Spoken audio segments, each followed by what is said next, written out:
Сәләмәт бала, сәләмәт милләт. Мәктәп укучылары арасында ниндәй сирләр еш асыклана, уларны нисек искәртергә һәм вакытында даваларга ашы хакта һөйләшәбез бүген. Һаумыгыз, эфирда интервью студияла Гөлсемә Иштанова программабызның кунагы, педиатр Язгөл Ишкинина. Һаумыгыз. Һаумыгыз.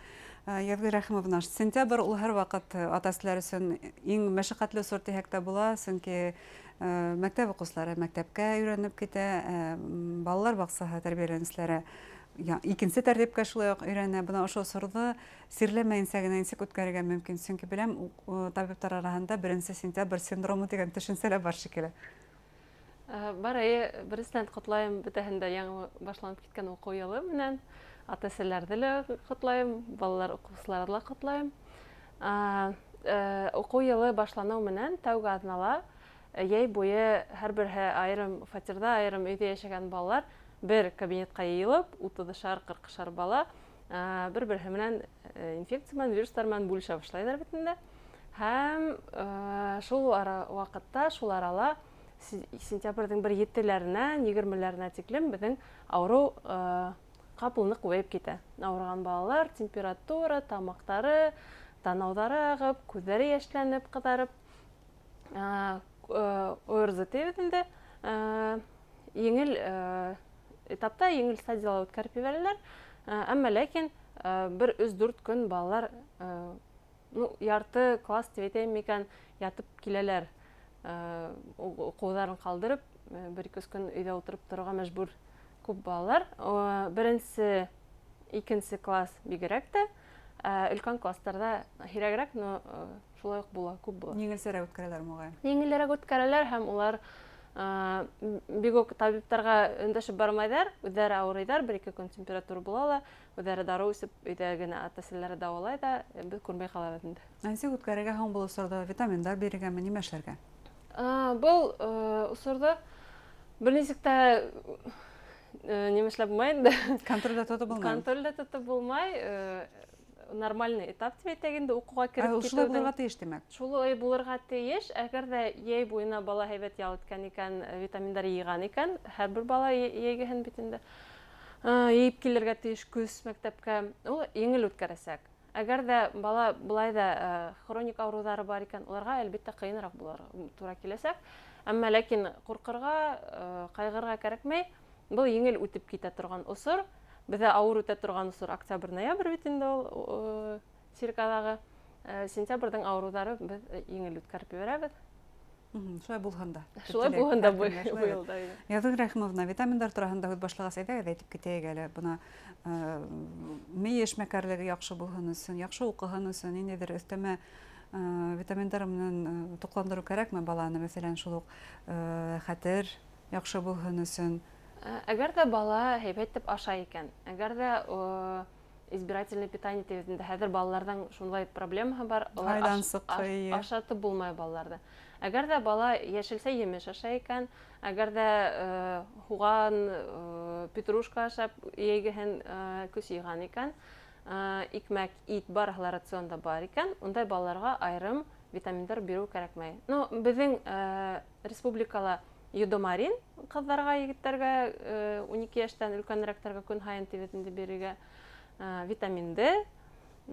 Улар рационда һәр вакыт булырга тиеш. Витамин D тигез ул быел кояш әз булды. Быел кояш әз булды, әмма ләкин яңа регламентлар буенча ягәһендә витамин D-ны исеп торырга кирәк.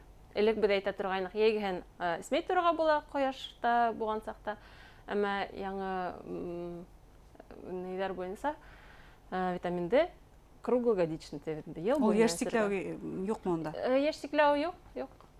Дозаһы гына үзгәрә, әзрәк 1 яшькә тиклем генә. Балалар баксаһында тәрбияләнүчеләр һәм мәктәп укучылары.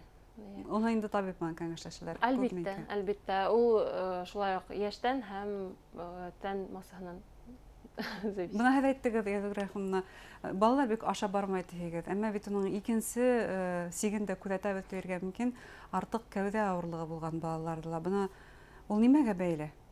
Артык кәүдә авырлыгы булган балаларны карасак, уларның да туклануы дөрес төзелмәгән.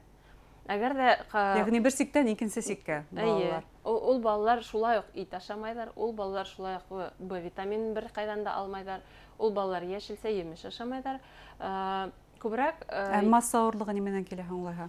Еңел углеводтардан тиге, икмәк адыктары, макарон адыктары, ультрапереработанный тибединде хәзер адыктар, колбаса, сосискалар, йогурттар, шундай адыктардан тириела масса. Демәк, бындай туклануды контрольдә тотырга кирәк шулай да балалар арасында. Әлбәттә, был туклануды мин әйтермен хәтта 1 яшькә тиклем контрольдә тота башлар кирәк. Чөнки шул сосиска, колбасалар кайһы бер ата-әсәләр 9-10 айдан ашата башлайлар.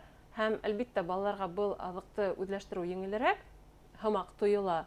Ата-әсәгә лә ул адыкты артык бешереп торырга кирәкмәй һәм мәктәпкә түгел, хәтта балалар баксасына барганда был балалар шундай адыкты өстенрәк күрә башлайлар. Һәм балалар баксасында әзерләнгән дөрес туклану рецепты буенча әзерләнгән ризыкты ашамай. Балалар баксасында улар көне буе бугас әдрәк ашайлар онда. Асыгалар, башкаларга ярып, шулай. Башкаларга ярып, карап ашайлар. Ә мәктәптәге балалар мәктәптә әзерләнгән адыкты бөтенләй ашамайлар. Онда инде контрольдә тотмай тәрбиясләр, шулай бит, калак тотып бултырмай.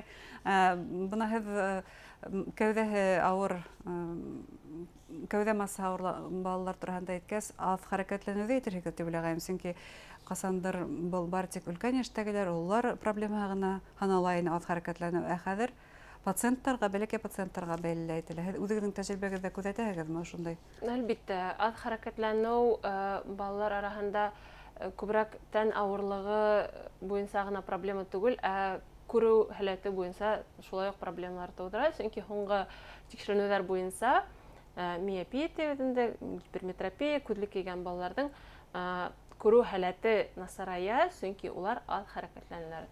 Күрү димәк хәрәкәтләнүгә бәйле. Саф һавада йөрү менән бәйле. Саф һавада йөрү менән бәйле. Күбрәк саф һавада йөрү менән бәйле. Әгәр дә телевизор карап утыра, телефон карап утыра, шуга күзе бозыла тибет. Әмма ләкин уга гына түгел, ә ул озак ултырганга бер урында һәм озак бер үк ергә текәлеп утырганга шуга бозыла күзләре. Күпме хәрәкәт итәргә кәңәш итәһегез? Ягәһен мин үземнең балаларымды, берһенә 12, берһенә 10 яшь, 2 сәгать минимум тем тышта йөреп килегез. Алар бирешәләр минем әлбәттә, охшамай аларга. Әмма ләкин ниндәйдер сәбәп табып, уларны тышка сыгарып ибәрә торган, ямгыр булһа, һуык булһа, бу яй булманы бит инде. Әмма ләкин йөртергә тырышайым.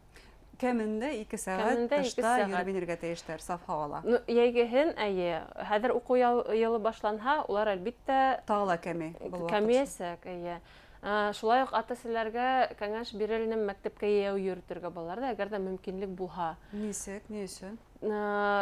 Минең участкада эшләгән сакта мәктәп участканың эргәһендә мәктәп бар иде. Әмма ләкин күп ата-әсәләр эшкә барышлай, машина һәм балаларны апарып калдырып китәләр, чөнки йылы тизрәк бара, комфорт әлбәттә. Әмма ләкин авырый башлаһалар, ешрак авырый башлайлар, баштары авырта башлай, анемия башлана балаларның. Мин ата-әсәләргә әйтәм, үзе барһын мәктәпкә, атлап барһын, апарыгыз, куркагыз, апарып иткереп куйыгыз, барып итмәй тип куркагыз. Үзе яу атлап кайтһын. Шулай ук тәүге диагностика вакытында һорайым. Мәктәпкә яу йөрөйме? Юк диләр. Яки әйе диләр. Нисә минут бара? 15 минут бара, 15 минут кайта. Ярты сәгать минимум ул йөрүне бит инде тышта. Арыһала ярай, рюкзак авыр булһа, калай таһың инде. Кайбер балалар 40 минут баралар мәктәпкә. Улар һавырак булалар. Бу демәк дөйем баланың үзен ошо хәленә бәйле. Ошо яу йөрү. Әлбәттә, ундай баланың иммунитеты ныграк була. Ул шул мәктәптән ыгы-зыгыннан сыккас, һавала саф һава менән тын алып, кайтып киткәнсе тын юлдары тазара. Ул ышылдап-пышылдап авыр тын алып кайтһа, уның үпкәләре күбрәк вентилируется тибенде, һава үтә. Бу туранан-тура еш авырзы бәйле. Әлбәттә. Ягъни рәхимовна, буны без ешрак балалар баксаһындагы тәрбияләнгән балаларның һәм бәләкәй яшьтәге балаларның гомер һаулыгына нык игътибар бирәбез ата-әсәләр үзебез. Буна үсмер балаларның һаулыгына, бәлки үзенең тотышына ул тиклем игътибар да бирмәйбездер, чөнки алар үскән бала һамак безгә күренә. Шулай да нимәгә игътибар итәргә, гомумән үсмернең үзенә буна нинди тәрбия бирергә, үзендәге үзгәрешләрне ничек ул безгә yetkереп барһын. Үҙен нисек өйрәтергә гомумән? Уны 7-10 яшьтән башлар кәрәк. Бала үзенең тотышын үзе белергә тиеш. Колак авырта, теш һырлай, теш гигиенаһы әлбиттә ул белергә тиеш 10 яшенә.